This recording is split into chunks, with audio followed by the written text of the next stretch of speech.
नमस्कार दोस्तों, आप देख रहे हैं बिहार हेडलाइन। मैं हूं प्रेमचंद कुमार। आज आपको बता दें कि बिहार के गया जिला के शुकनर के पावन धरती पर ट्रेंडिंग स्टार कहे जाने वाले भोजपुरी के superstar trending star Khesari Lal Yadav तिलक समारोह में उपस्थित हुए और शो के दौरान बिहार सरकार को नसीहत दे डाली।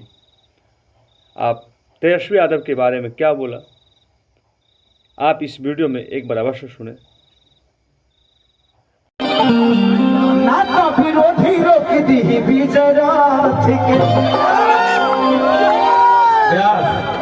न्याय यात्रा भी चल बा। सोच समझ के मत को दीजिए। जिंदगी में बात बताए, कोई भी नेता हमारा विकास क्यों नहीं करता? क्योंकि हम उसको हर बार जिताते हैं, इसलिए हमारे विकास को बपौती समझ लेता है। जिंदगी में एक बात बताए आपसे, दुखी मैं भी होता हूं जब बिहार आता हूं। एक दिल्ली कई सारे राज्य को नौकरी दे सकता है, जबकि हमारे राज्य से छोटा है, लेकिन एक बिहार अपने बिहार को ही रोजगार नहीं दे पा रहा। तो ये कितने शर्म की बात है। एक कलकत्ता कितने सारे राज्य के लोगों को वहां रख के और रोजगार दे देता है। एक पंजाब कितने सारे राज्य के लोगों को वहां रोजगार दे पाता है, लेकिन हमारा बिहार आज भी भीख मांग के ही खा रहा है। ये किसका देन है? हम कलाकार हैं, हम मनोरंजन कराते हैं, इससे ज्यादा हमारी औकात नहीं है। हम आप सबके मनोरंजन, आपके दिल की बातों को सुन के आपका भविष्य नहीं बदल सकते, आपको एंजॉय और आपको मजा दे सकते। हम उतने तक हैं। हम एक छोटा सा भोजन हो सकते हैं, चटनी हो सकते हैं, दाल हो सकते हैं, पूरी थाली नहीं है हम। तो हमारी क्षमता जितनी है उस क्षमता के साथ हम अपना काम कर रहे हैं। लेकिन हमें भी मन करता है कि आज खेसारी के पास कितना मकान है, मेरे खुद बदलेंगे, कभी किराया भाड़ा मुझे न जाने जरिए तो हमारा मेहरारू को पता रहेगा। लेकिन अगर बिहार में फिल्म सिटी होती और खेसारी लाल यादव बिहार में होता तो करोड़ों करोड़ों रुपया मैं टैक्स देता हूँ महाराष्ट्र सरकार को। खेसारी लाल यादव अपने बिहार को टैक्स देता तो उस करोड़ों रुपये से कम विकास तो होता। हजारों में इस चीज को मांग है हमेशा से कि बिहार में फिल्म सिटी होनी चाहिए। आज खेसारी इतने सारे बंगला, घर द्वार, गाड़ी घोड़ा जो भी लेता है मुंबई शहर में रहता है, क्योंकि क्या करूं, मेरे बच्चे सुरक्षित यहाँ नहीं रह पाएंगे क्योंकि व्यवस्था ठीक नहीं है। मैं किस स्कूल में पढ़ाऊं? ये नेता अपने बच्चों को तो यहाँ पढ़ाते ही नहीं है, तो हमारे बच्चे कहाँ से पढ़ पाएंगे? मैं यही बातें आज से 2 साल पहले किसी मंच पे बोला था तो मैं बहुत घेरे में आ गया था, लेकिन वो बातें गलत नहीं थी, वो सही थी कि हमारे यहाँ के नेता अपना इलाज कराने के लिए तो बाहर जाते हैं, तो जब वो अपना इलाज के लिए अस्पताल नहीं बनवा पाए तो आप सोच सकते हैं कि आपके इलाज के लिए वो अस्पताल बनवा पाएंगे? नहीं बनवा पाएंगे। सबसे पहले जानते हैं, पहले खुद को बदलिए। किसी का झंडा लेकर घूमने की जरूरत नहीं है, आप अपने आप को तैयार करिए।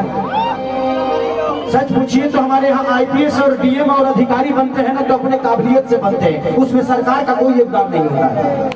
हमारे यहाँ के बच्चे अगर शिक्षित होते हैं तो अपनी काबिलियत से होते हैं, उसमें किसी सरकार का कोई योगदान नहीं है। और मैं अपने बड़े भाई तेजस्वी जी से एक अनुरोध करूंगा।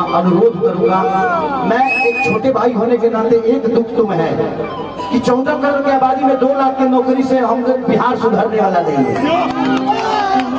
अगर करना ही है तो बिहार में कम से कम हजारों फैक्ट्रियां डाल दीजिए।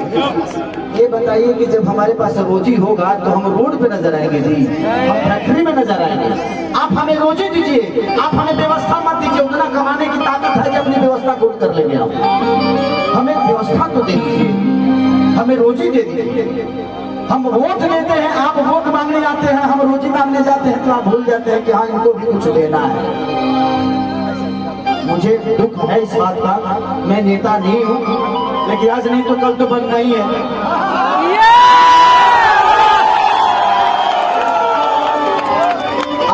आज नहीं बन रहा हूँ क्योंकि मुझे पता है कि व्यवस्था एक खेसारी के बदलने से व्यवस्था नहीं सुधरेगी।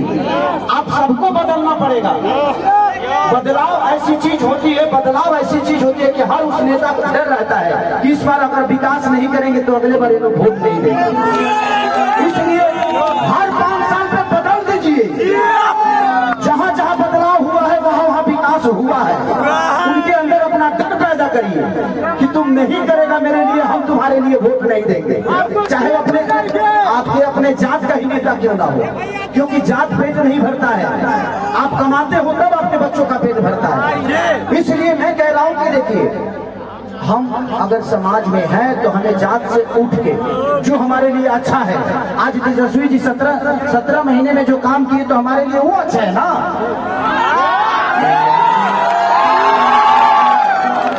तो आप जब नहीं बदलिएगा तो फिर आपका विकास कौन करेगा।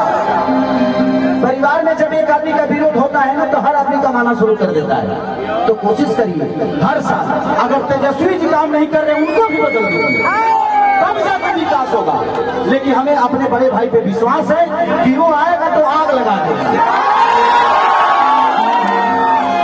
तो हमें बदलने की जरूरत है। मैं ये नहीं कह रहा हूं कि तेजस्वी जी को आप 20 साल बना के रखिए, नहीं।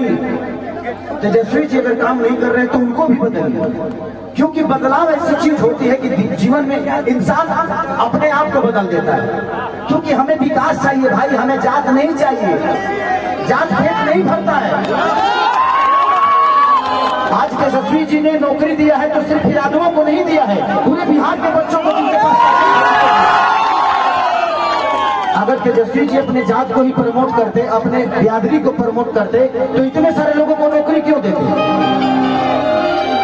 तो जब वो आदमी अपने जात से हटकर अपना काम कर रहा है तो आपको भी जात से हटना पड़ेगा और जात से हटकर अपना वोट दीजिए। जिंदगी में सबसे बड़ा अधिकार अगर होता है तो वोट का होता है, और आप नहीं समझिएगा तो आपके बच्चों का भविष्य नहीं बदलेगा। जिंदगी में मैं क्या बोलूं, इस 17 महीने में जो बड़े भाई तेजस्वी जी ने किया, मुझे पहली बार लगा कि हमारे भाइयों को रोजगार मिलना शुरू हो गया। इससे मैं बहुत खुश हूँ इस बात से। लेकिन मैं 2 लाख से खुश नहीं हूँ। 14 करोड़ की आबादी है हमारे बिहार की। तो मान के चलिए कि अब 50 लाख भी दे दीजिएगा तब भी उधार नहीं होने वाला है। इससे बेहतर है जो पढ़े हैं वो तो नौकरी ले लेंगे, लेकिन जो नहीं पढ़े हैं उनके लिए तो कम से कम फैक्ट्रियां लगवाइए, ताकि वो भी अपने घर के बच्चों को पाल सके, अपने बच्चों को भविष्य सोच सके। तो दिल से दुआ है।